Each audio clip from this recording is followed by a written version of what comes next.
Hello बच्चों, let's read this question. It says at night the E layer of the ionosphere disappears but the F layer persists. Okay, जो हमारा की concept होने वाला है यहाँ पर वो क्या है? आयोनोस्फीयर.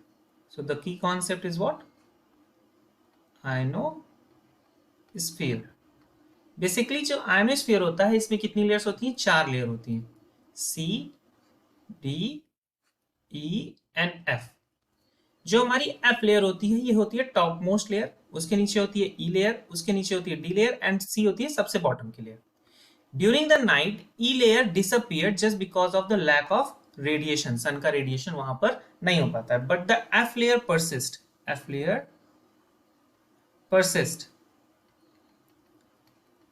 एफ लेयर क्या होती है? वो डिसअपियर नहीं होती है नाइट के समय. ये आयोनोस्फीयर जो होता है ये क्या करता है? हाई फ्रीक्वेंसी रेडियो वेव्स को क्या करता है? रिफ्लेक्ट करता है.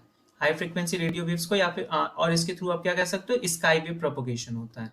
इसके थ्रू क्या होता है? स्काई वेव का ट्रांसमिशन होता है. ये स्काई वेव को रिफ्लेक्ट करती है बेसिकली, तो चैनल्स प्रोड्यूस होते हैं इसके थ्रू.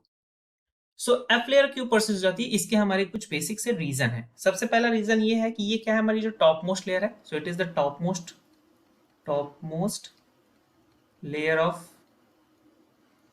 ionosphere,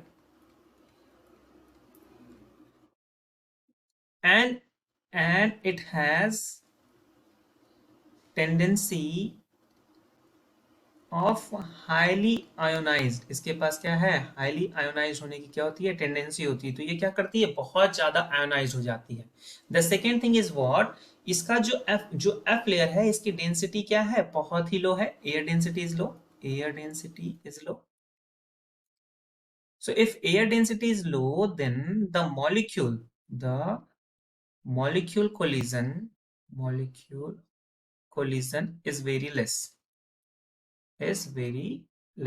So अगर molecule collision less होता है तो deionization क्या हो जाएगा? कम हो जाएगा. And the third thing is what? Third thing is because of